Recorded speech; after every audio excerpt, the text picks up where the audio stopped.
السلام عليكم ورحمة الله وبركاته. معكم اسلام حمود من قناة دلتا اسلام، جاي لكم بفيديو جديد النهارده. لو مستعد او لو عايز تكون وحش في ساحة المعركة وتكسب اي معركة، دول اخطر واقوى اسلحة في دلتا فورس موبايل، يجعلك محترفا في دلتا فورس موبايل ويخلوك اقوى لاعب في دلتا فورس موبايل. معك النهارده اقوى واخطر 5 اسلحة، هنبدأ من الاضعف للاقوى. تابع الفيديو للنهاية لتعرف لتوصل لافضل واقوى اسلحة موجود في اللعبة. اقوى سلاح. نبدأ بأول سلاح الام 4. هو سلاح متوازن وسهل الاستخدام، لكن عيبه انه الوحيد انه تأثيره ضعيف جدا، فده بيخليه ان هو من اضعف الاسلحة في فئته هذه. ثاني سلاح معانا وهو الكيو بي زد.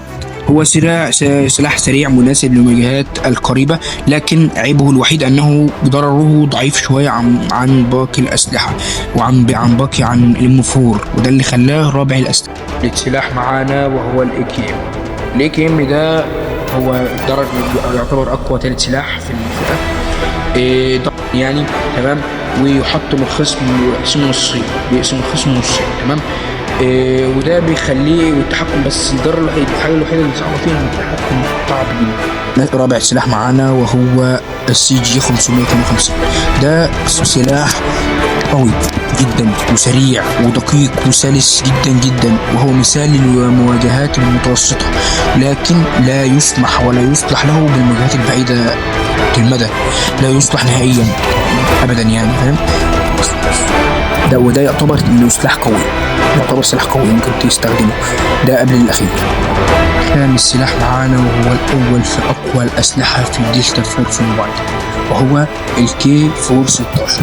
واقوى سلاح في باتمان واخطر سلاح في دلتا فورس موبايل في مواجهاته. ايضا ينصح به جدا، ومزيج مثالي بين الدقه وبين القوه وبين الضرر والثبات. ولو امتلكت هذا السلاح سوف تكون ملك بلعبة دلتا فورس. كده يا شباب، النهارده وصلنا لنهاية الفيديو بتاعنا النهارده. رب تكونوا استمتعتوا معانا بالفيديو، وقولوا رايكم واقوى سلاح بتلعبوا في اللعبة في الكومنتات، وشجعونا الفيديو كمان. ويا ريت اخواتي، لو بندور على الاحتراف او الحقيقي او المتعة او الاحتراف في لعبة دلتا فورس موبايل، تكون ده مسبحة فيها، اضرب اشتراك وفعل زر الجرس لكل جديد للقناة. وكل قلبي اتمنى ان اوصل بفضلكم 1000 مشترك. السلام عليكم ورحمة الله وبركاته.